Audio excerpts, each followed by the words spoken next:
You have to see it before they do. You have to believe it before they will.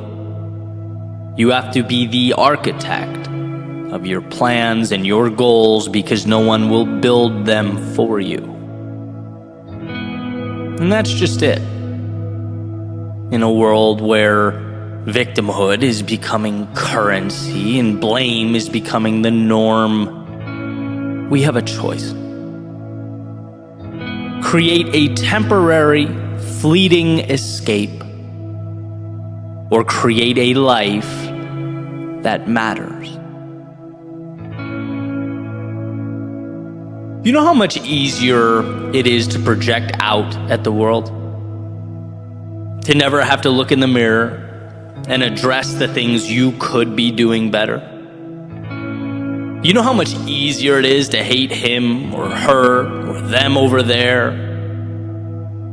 To make up stories and scenarios about how much different life would be if it wasn't for A, B, and C holding you back? I mean, short term, it's like winning the lottery, right? You don't have to take any accountability. You don't have to have tough conversations with yourself. You don't have to reflect on the painful memories or decisions. No, you can put your feet up, sit back, point at the world, and say, look what they made me do. If only. But here's what's not being said. Every time you point your finger away from your own chest, every time you project blame, you're letting yourself down. Why? Because we only grow when we take accountability. And yeah, accountability can be painful, uncomfortable. But in that discomfort exists the only bridge to a better tomorrow. That's it. Right? You go to the gym, you put your muscles through stress. You break them down so that they can be built back up stronger. Personal responsibility cannot be the muscle we refuse to build. There's too much at stake. It can't be the thing you avoid. Why? Because it's what injects meaning into our lives. I'll never forget in the 8th grade, and I bet every single person in that class still to this day remembers, my teacher, Mr. Betancourt, walking up to the front of the classroom. He had his hands in a bowl shape and was holding it up to the ceiling, explaining to us that you can't go through life asking the world to give you its scraps.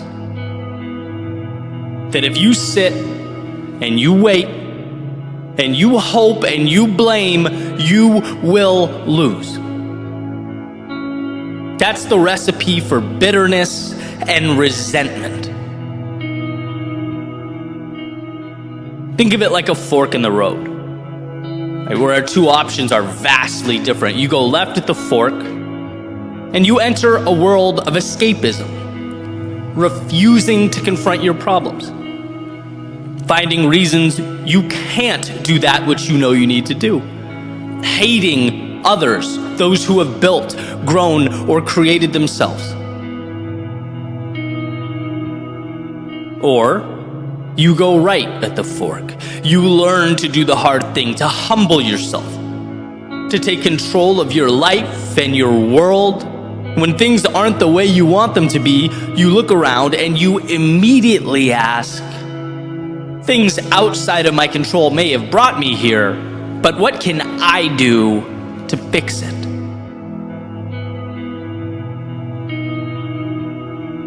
Those of you who have been listening to me for a while, you probably know my favorite articulation of this idea was explained by Will Smith.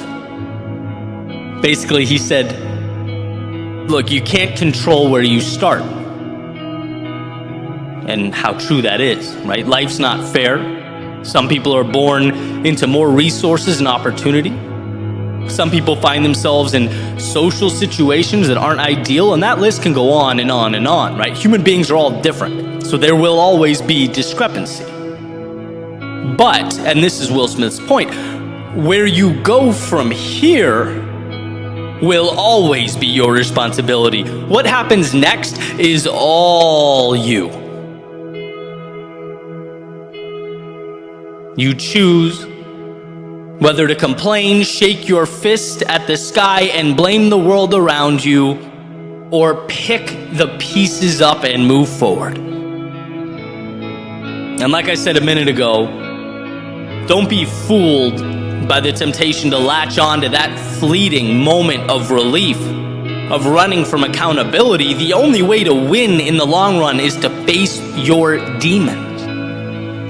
It's that whole saying, when you're riding shotgun, you can dispute the route all you want, but ultimately, it's the driver who's in control. When will you take the wheel in your own life? And sure, the stakes become higher, right? Now it's on you.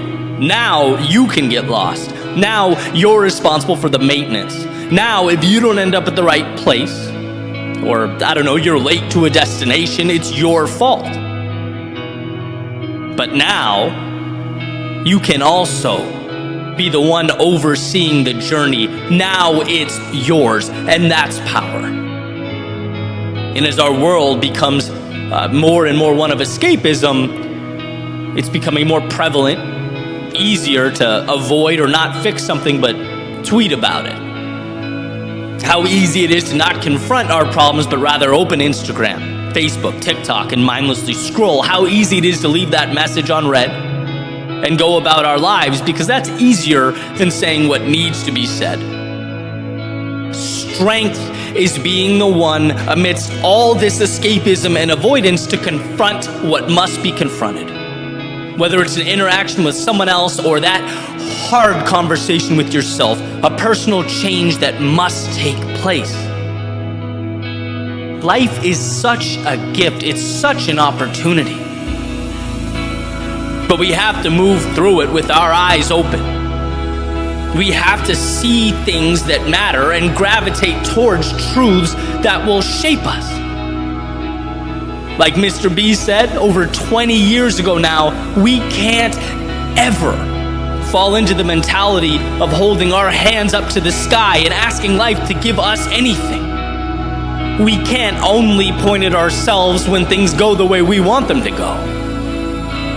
No, let's be about accountability, empowerment, understanding that if I don't like what's around me, the transformation starts now, and it starts with me. I wasn't perfect, I never will be, but I can learn, I can evolve, and most importantly, I have everything I need to make that happen. It's all awareness. Right? The victimhood idea is a wolf in sheep's clothing, and I know that may seem harsh, maybe even lacking empathy. But dropping that narrative was truly the best thing I've done in my life, and I know countless others who would say the same. You can't be both a perpetual victim and be in control. No, life is tough. It knocks us down, and at times it brings us to our knees. But this is a reminder that you cannot stay there. It's a reminder that those who contributed to the situation are now minor detail and background noise. It's a reminder that the path forward is about you. It's about you pushing all that aside and asking yourself, what's required to move in the direction that I most want to go? Because you are that powerful. You are strong enough to make that move. And there will be a point where you look around you and the circumstances have changed, the people are different, the environment is different, you're different. And you'll smile at yourself knowing it's not because of what the world provided. It's not because of what anyone gave you. It's not because of what people out there did or didn't do. No, it's because when you were at your lowest, when life was presenting curveball after curveball, when you looked around and maybe even thought to yourself, there's no way forward here, you found a way to get up and create something new.